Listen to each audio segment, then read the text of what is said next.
हर बहन को और देश की हर बेटी को आज समर्पित करता हूं।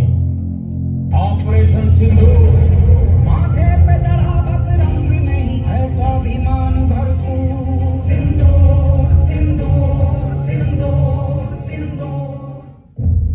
या देखाव्यातून तुम्हाला अनुभवता येणार आहे भारतीय जवानांचे अद्वितीय शौर्य, पराक्रम आणि सर्वोच्च बलिदान। भारत आणि पाकिस्तान दोन्ही देशांना स्वातंत्र्य मिळून 75 उलटली, पण पाकिस्तानचे नापाक इरादे कधीच थांबले नाहीत। कारगिल युद्ध, ऑपरेशन जिब्राल्टर, काश्मीरमधील घुसखोरी, मुंबई साखळी बॉम्बस्फोट, भारतीय संसदेवरील हल्ला, 26/11चा काळा दिवस, उरी हल्ला, पुलवामा हल्ला, अगदी गुजरातच्या अक्षरधाम मंदिरालाही या अतिरेक्यांनी सोडलं नाही। पण प्रत्येक वेळी भारतीय लष्करानं तुफान प्रतिकार केला, जोरदार हल्ला चढवला आणि पाकिस्तानचा जगासमोर पर्दाफाश केला। पण पाकिस्तान कधी थांबला आहे का? त्याचं उत्तर नाहीच। म्हणतात ना, कुछ सपने पूरे करने हैं, मंजिलों से मिलना है, अभी सफर शुरू हुआ है, बहुत दूर चलना है। कुछ मुसाफिर अपनी अरमानों की उड़ान भरने निकले थे, उस जन्नत की ओर जिसे दुनिया कश्मीर कहते हैं। पण त्यांना काय माहिती, इस सफर की मंजिल मौत के साये में छुपी थी। पहलगाम व्हॅली येथे पाकिस्तानने पोचलेल्या अतिरेक्यांनी पर्यटकांना धर्म विचारून गोळ्या झाडल्या।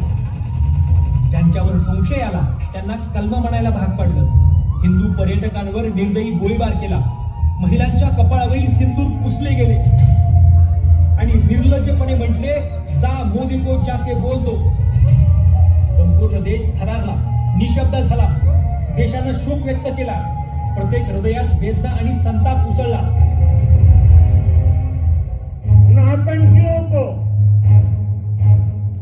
और इस हमले की साजिश रचने वालों को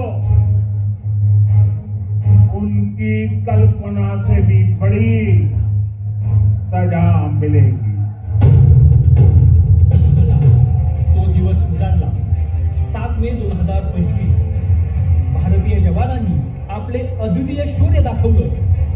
अवघ्या 25 मिनिटात पाकिस्तानातील 9 दहशतवादी ठिकाणे, मिसाईल्स, अत्याधुनिक लढाऊ विमाने, स्वदेशी तंत्रज्ञान आणि इलेक्ट्रॉनिक युद्ध प्रणालीच्या सहाय्यानं उद्ध्वस्त केली गेली। भारतीय जवानांचा हा क्षण आपण सर्वजण लाईव्ह बघूया।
पहलगाममध्ये पुसल्या गेलेल्या सिंदूरचा बदला घेतला गेला. स्त्री सन्मान, शौर्य आणि प्रतिकाराचे प्रतीक म्हणून या कारवाईला नाव दिलं गेलं ऑपरेशन सिंदूर. ऑपरेशन सिंदूर घटनेच्या पत्रकार परिषदेत विंग कमांडर व्यामिक सिंह आणि कर्नल सोफिया कुरेशी या शूर महिला अधिकाऱ्यांनी दहशतवाद्याला पोचणाऱ्या पाकिस्तानचा जगासमोर बुरखा फाडला आणि ठणकावून सांगितलं, ये नया हिंदुस्थान है, घुस के मारेंगे और ठोकेंगे भी. पाकिस्तानवरती हल्ला केलाय. आम्ही खडबडून बाहेर आलो आणि टीव्ही लावला तर त्याच्यामध्ये आम्हाला दिसलं न्यूज की पाकिस्तानच्या 9 तळांवरती, त्या दहशतवादी तळांवरती हल्ला झाला. आणि त्याच्यानंतर मी वाचलं की ऑपरेशन सिंदूर.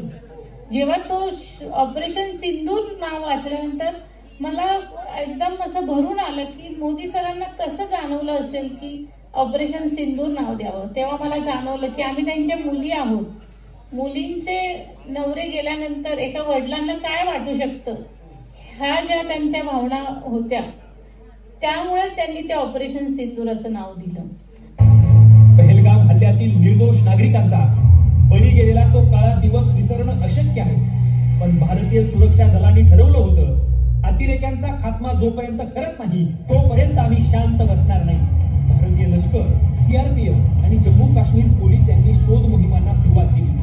तब्बल 97 दिवसांच्या अथक परिश्रमानंतर 28 जुलै 2025 रोजी संयुक्त कारवाई धर्माच्या नावावर हत्या करणाऱ्या अतिरेक्यांचा कम्युनिकेशन डिव्हाइस ट्रेस करण्यात आला आणि सुरू झालं ऑपरेशन महादेव. या ऑपरेशन मध्ये पहलगाम हल्ल्याचा मास्टरमाइंड आणि त्यांच्या 2 साथीदारांचा खात्मा करण्यात आला. भारतीय जवानांनी त्यांना कंठस्नान घालून शहीद निरपराध नागरिकांना न्याय दिला व भावपूर्ण श्रद्धांजली अर्पण केली. ही केवळ कारवाई नव्हती, ही होती भारतीय सुरक्षा दलांची दक्षता, तंत्रज्ञानाचा योग्य वापर, शौर्य आणि पराक्रमाची अद्वितीय गाथा. दहशतवाद्यांना पाठीशी घालणाऱ्या पाकिस्तानचा मुखवटा फाडत भारतानं जगासमोर पुन्हा एकदा मागणा केला. विजयाच्या क्षणी देशभरात आनंदाची लाट उसळली. पहलगाम हल्ल्यात आप्तस्वकीय गमावलेल्या कुटुंबांनी भारतीय लष्कर आणि भारत सरकारचे मनपूर्वक आभार मानले. हा नवा भारत आहे जो अन्याय सहन करत नाही आणि शत्रूंना उद्ध्वस्त करून न्याय मिळवतो हे जगाच्या पटलावर सिद्ध केलं. जय हिंद, वंदे मातरम, भारत माता की जय.